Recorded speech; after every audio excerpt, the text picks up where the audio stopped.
Começando o nosso estudo, estamos estudando, dando continuidade à eclesiologia, e hoje nós vamos começar a falar dos diferentes espécies de poder eclesiástico. Então aqui nós vamos mostrar que a igreja possui 3 tipos de poderes, um deriva do outro, mas são 3 tipos de poderes. O primeiro que a gente vai falar hoje, se Deus nos permitir, o poder dogmático ou o docente, o poder de ensinar. E a ideia é que somente a igreja tem esse poder para ensinar. A outra não pode ensinar? Pode ensinar. Mas doutrina é algo tipo de igreja. Não adianta uma pessoa tentar levantar-se sozinha e falar, eu vou ensinar independente de uma ligação eclesiástica, uma ligação de igreja. Quando tiver uma pessoa com ele, tiverem 2 pessoas, 3 pessoas, se constitui uma reunião, se constitui uma igreja. O outro poder que nós vamos ver é o poder de governo ou de ordem, que a igreja também possui isso. E o outro poder de julgamento ou de disciplina. Então são 3 poderes: poderes dogmático ou docente, o poder de governo, de ordem, o poder de julgamento ou de disciplina. Certo? Então vamos começar pelo poder dogmático, o poder dogmático docente. A igreja tem uma tarefa divina com relação à verdade. É seu dever ser uma testemunha da verdade perante os de fora, e tanto uma testemunha como um mestre para os de dentro. Então, a igreja tem 2 papéis nesse poder dogmático, nesse poder docente. É testemunha para os de fora, testemunha para o mundo, testemunha da verdade, levando a autenticidade, a transparência da verdade, do ensinamento, e tem como mestre por de dentro. Então a igreja brilha como luz para as pessoas, e ao mesmo tempo, quando essas pessoas entram, ela passa a ser o condutor, o mestre das pessoas. Então lá, a igreja deve exercer esse poder. Como que a igreja deve exercer esse poder de ensinar? Na preservação da palavra de Deus. Ela tem a grande responsabilidade, a grande e responsabilizante tarefa de manter e defender a verdade contra todas as forças da incredulidade e do erro. Então, a igreja não é só pregar, não. Ela tem que combater muitas coisas. Nos séculos iniciais, passados, século XVI, XV, está aí para trás, a igreja tinha problemas bem trágicos, que eram pessoas, líderes até da igreja, que se levantavam e ensinavam doutrinas com base bíblica. Isso a gente chamava de heresia. A gente chama de heresia. Então a igreja tinha que se levantar e defender, a palavra técnica seria, vai ser uma apologia, defender a verdade. E hoje em dia não é diferente. Cabe à igreja defender a verdade no seu interior, nos seus anais, e defender essa verdade lá fora. Não deixar que a mentira se propague, como muitas seitas e até igrejas que carregam o nome de Jesus ensinam errado. Vamos ver alguns textos sobre isso? 1 Timóteo, capítulo 1, versículo 3 e 4. 1 Timóteo, capítulo 1, versículo 3 e 4.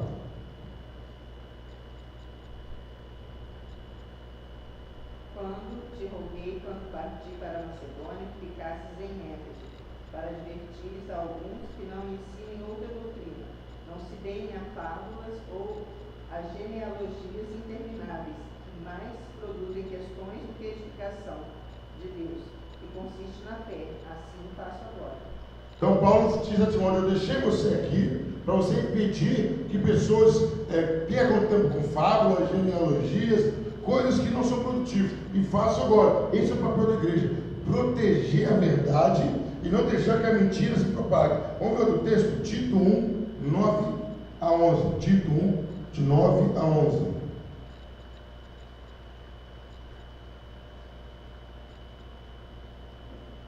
Retendo firme a fiel palavra, que é conforme a doutrina, para que seja poderoso, tanto para admoestar com a sã doutrina, como para convencer os contradizentes.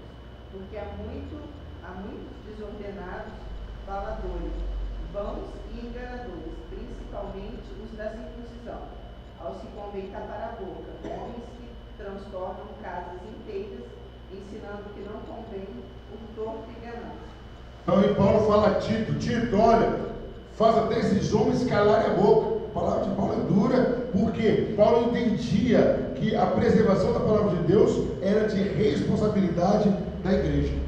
É a igreja que é responsável para não deixar ser inserido no seu seio ou no seu ensino doutrinas e mentiras.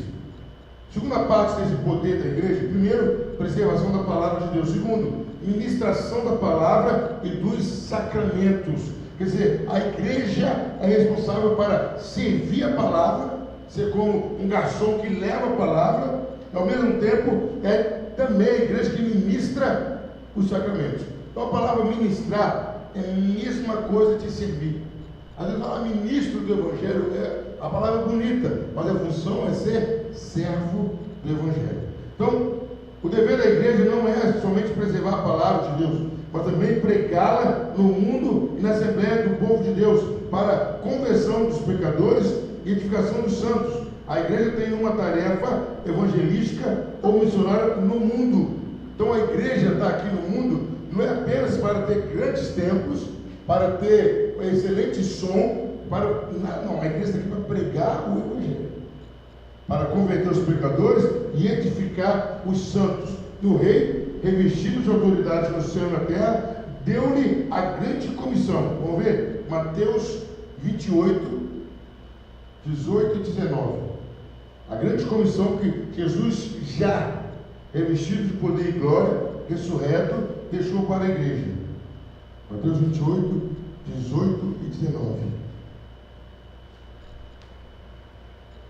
Portanto, ide e ensinai todas as nações, batizando-as em nome do Pai, do Filho e do Espírito Santo, ensinando-as a guardar todas as coisas que eu vos tenho mandado, e eis que eu estou convosco todos os dias, até a consumação dos séculos. Qual foi a grande comissão que Jesus deixou à igreja? Ide fazer discípulo, as ensinando e batizando. Então é missão da igreja, não é só preservar. A igreja não tem que pegar a palavra dele, a palavra de Deus, a doutrina, colocar numa redoma de vidro e colocar no cofre. Não, ela tem que preservar para não ser maculada com a mentira, com a heresia, mas ela tem que divulgar essa verdade. Pelo ministério da igreja, o Filho está reunindo incessantemente dentro de toda a raça humana uma igreja escolhida para a vida eterna.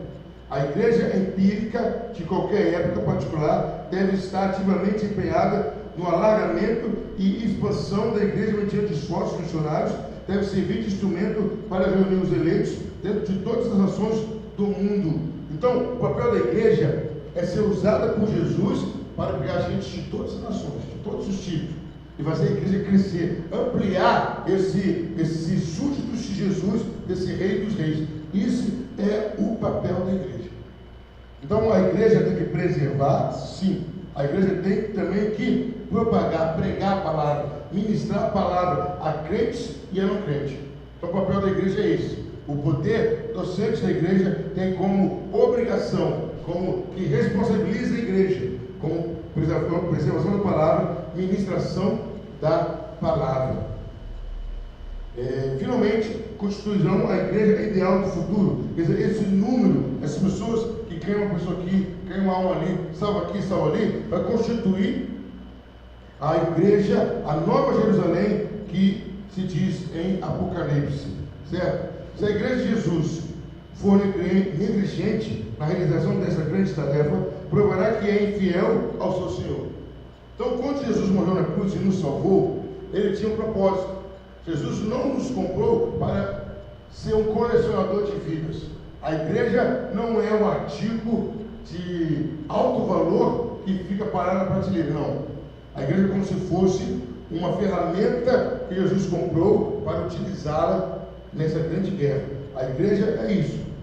E uma coisa interessante, vamos ver, Mateus 24, 14.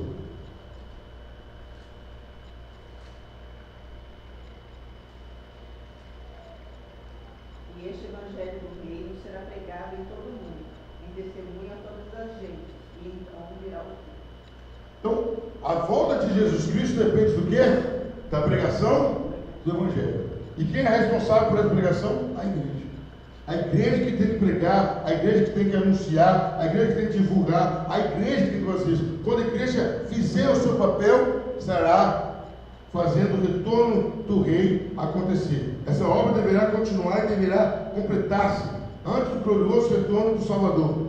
E o grande meio que está à disposição da igreja para a realização dessa sua obra é na educação, na civilização, na cultura humana ou na reforma social. Embora todas essas coisas possam ter significação subsidiária, o dever que a igreja tem de pregar a palavra é ensinado claramente em muitas passagens.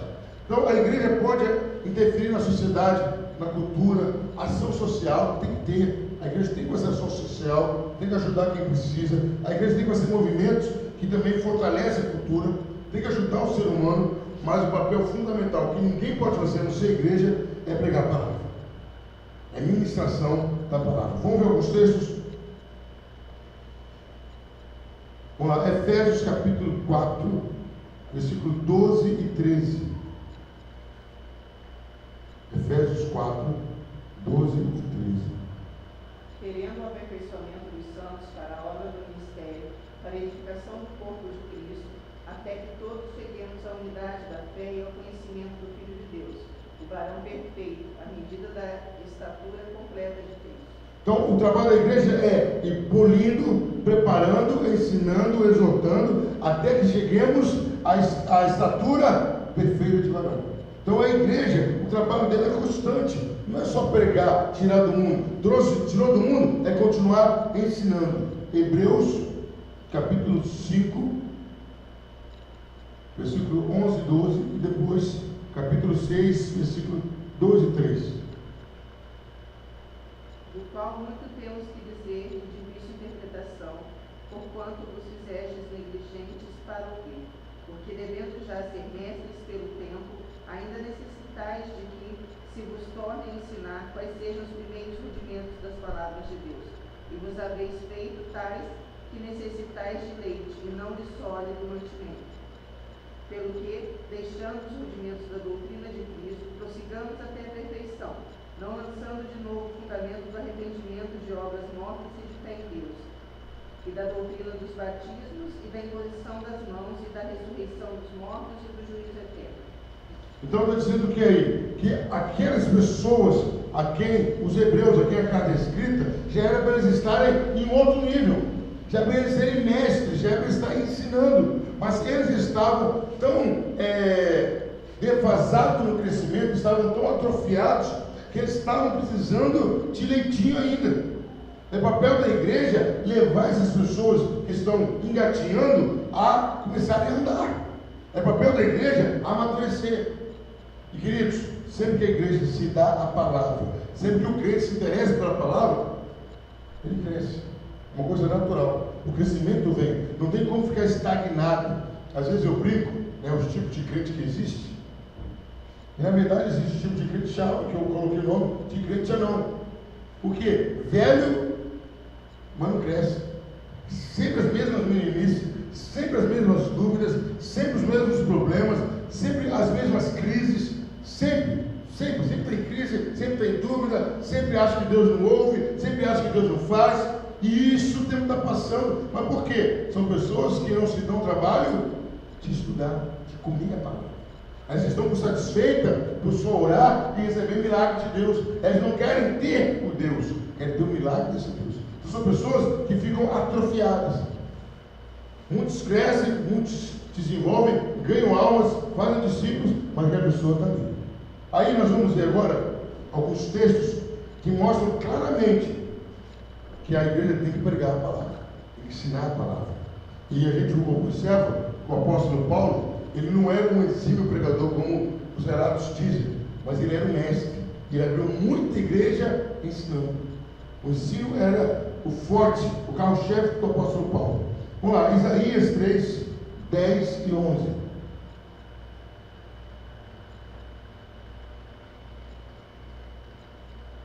Isaías 3, 10 e 11.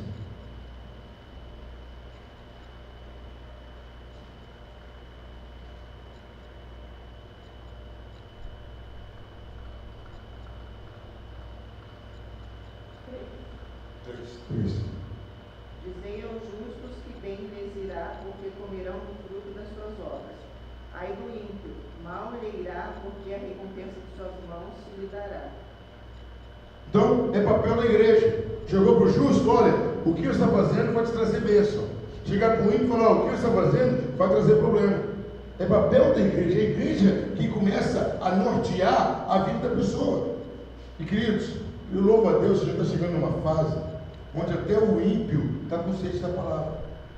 Mesmo que às vezes ele está por mera curiosidade ou só para aprender. Mas dificilmente alguém tem contato com a palavra, não sofre uma mutação, não sofre uma transformação. Vamos lá. 2 Coríntios 5:20. Segunda carta de Paulo aos Coríntios, capítulo 5, versículo 20.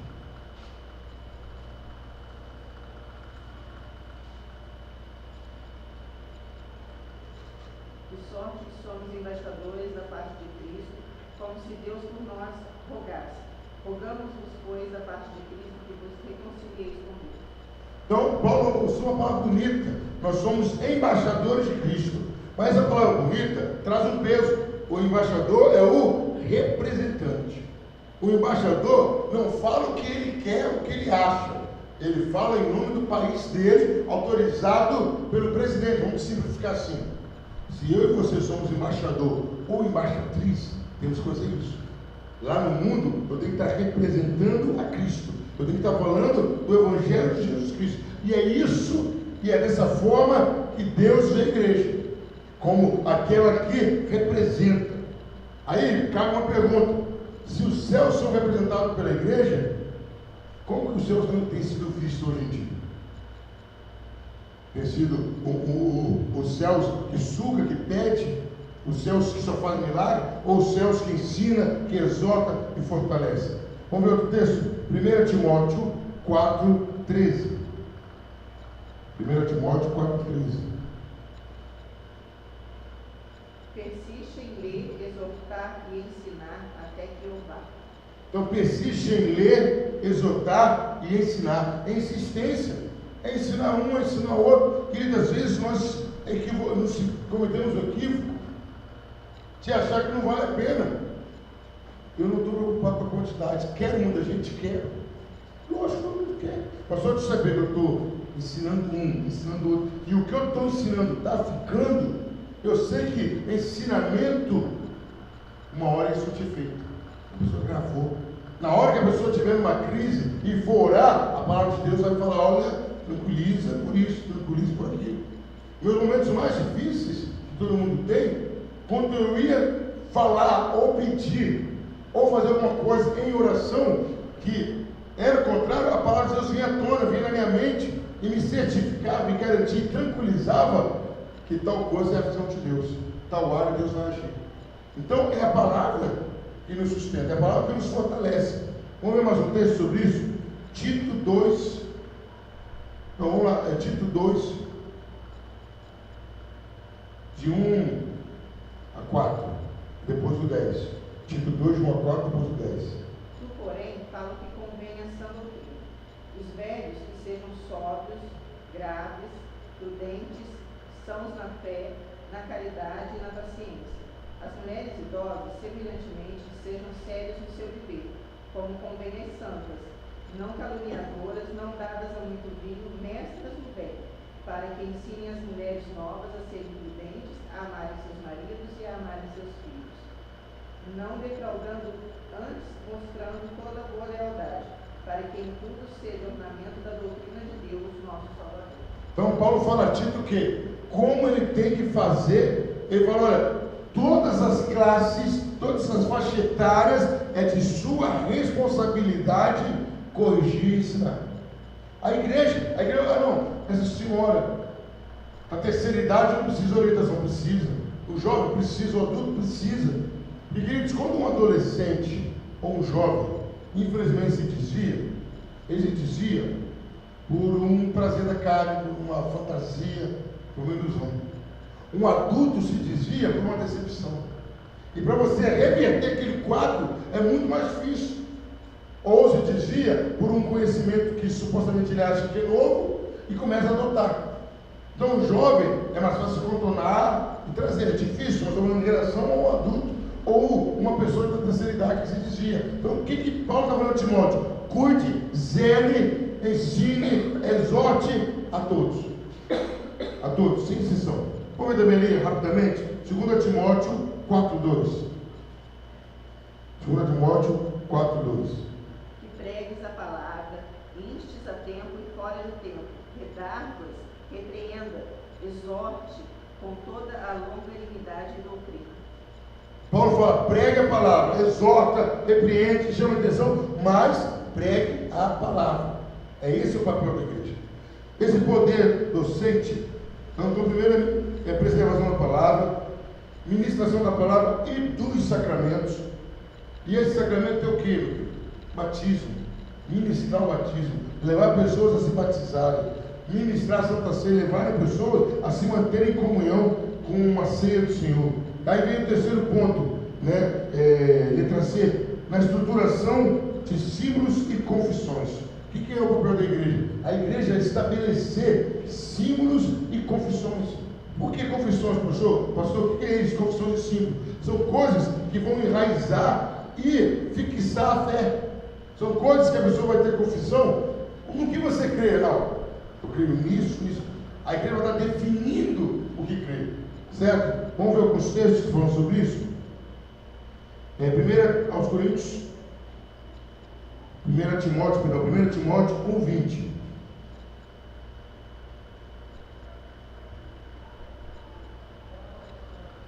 1 Timóteo 1:20. E entre esses foram Himeneu e Alexandre, os quais entreguei a Satanás para que aprendam a não blasfemar.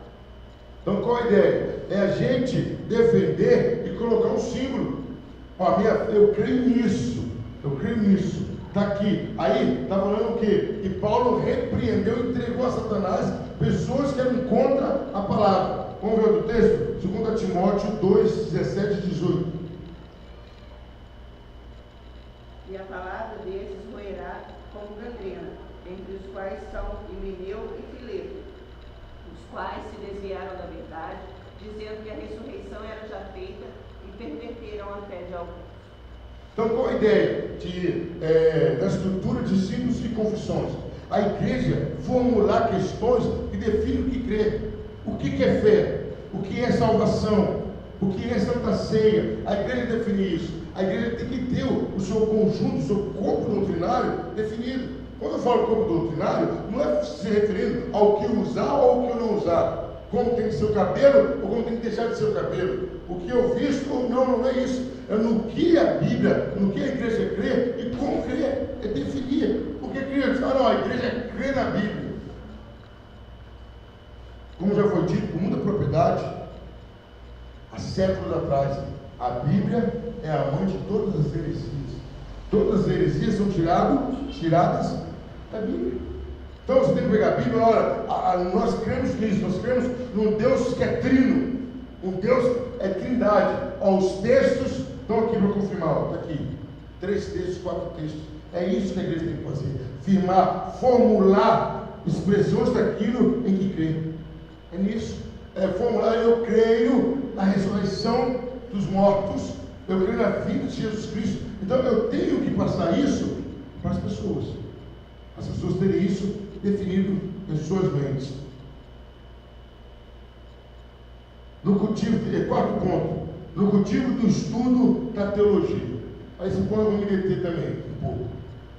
Queridos, há uma onda, ainda há, diminuiu um pouco, eu não sei se diminuiu, eu parei de ir nesses lugares, que há uma guerra tremenda contra a teologia. Eu já vi pregadores subirem no púlpito e falar, eu não preciso da teologia porque eu tenho unção. Uma coisa não tem nada a ver com a outra, são coisas distintas. E quem fala um absurdo desse, esquece que Daniel era letrado, Daniel era fera, em todas as cenas da Babilônia, e tinha o Espírito Santo. Paulo era outro fenômeno, e tinha o Espírito Santo. Moisés, Deus permitiu ele ser criado no palácio para pegar conhecimento da ciência egípcia. Ah, mas ele não tinha Espírito Santo? Tinha. O que a gente tem que ver, queridos, tem que parar com isso.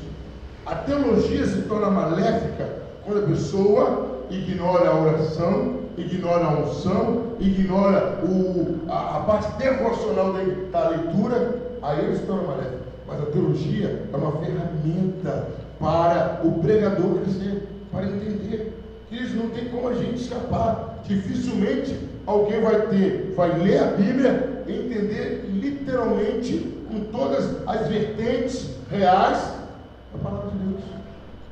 Tem gente que lê a Bíblia e fala: eu recebi uma revelação agora de Deus. Aí ele fala: mas é teologia. E eu sei, eu até não gosto de julgar, eu sei que a pessoa tem que ligar até algum lugar. Ou seja, porque se fosse assim, Deus não teria permitido os inúmeros seminários que existiram, que existem. Então, queridos, é papel da igreja o cultivo do estudo da teologia. Para que esse estudo? Ela deve cavar cada vez mais fundo na mina da Escritura, a fim de trazer à luz aos seus tesouros ocultos. É papel da igreja mergulhar na Bíblia, aprofundar na Bíblia, entender a Bíblia, é conhecer a Bíblia profundamente. Porque, queridos, a mudança ou a tradução do grego para o hebraico para o português sofreu muita perda, sofreu muito, passou pelo latim e por aí por diante, muitas coisas perderam. A gente lê de um jeito em português e no grego, no hebraico, o sentido é mais profundo. Quando às vezes fala lá, e fulano gritou, a gente acha que, se você olhar no original, passa a ideia de alguém que estava urrando, pedindo alguma coisa, um clamor muito intenso. Então, a teologia vem para falar, colocar, chama teologia sistemática, teologia bíblica, para colocar os pontos coordenados. Sobre o amor de Deus, ela vai trazer todos os textos, a profundidade sobre o amor de Deus. O pecado, ela vai te secar sobre o pecado. Se você for fazer isso só na Bíblia, você vai demorar muito, porque o pecado começa em Gênesis, destrói o resto dos Pentateucos, entra em Juízes e vai embora. Aí a teologia vem para isso. E é papel da igreja ter a sua teologia. Nossa igreja tem a nossa teologia. Aí se aprofunda. Se baseia, lógico que baseia em alguém. Luiz Berkoff, evidente. Temos João Calvino, temos John Stott e outras pessoas que seguem um raciocínio bíblico, lógico, não inventam. Agora, você fala, não, teologia, não. Vocês chegaram a falar ou insinuar, em outras palavras, que teologia é do diabo, pelo amor de Deus. Se torna do diabo quando a pessoa se validera para se sentir superior aos outros. Mas nós precisamos de aprofundar cada vez mais. Pelo estudo científico, ela deve procurar um conhecimento cada vez mais profundo, uma compreensão cada vez maior das palavras de vida. Ela deve isso à própria verdade, como revelação de Deus, que é e também o deve à necessidade da preparação dos seus futuros ministros. Então, a igreja é responsável para preparar os seus ministros. É a igreja que ensina, é a igreja que prepara. Semana que vem, com a graça de Deus, nós estaremos estudando os outros poderes, que são mais vigorosos, sobre a disciplina, sobre o governo também. Amém? Deus nos abençoe.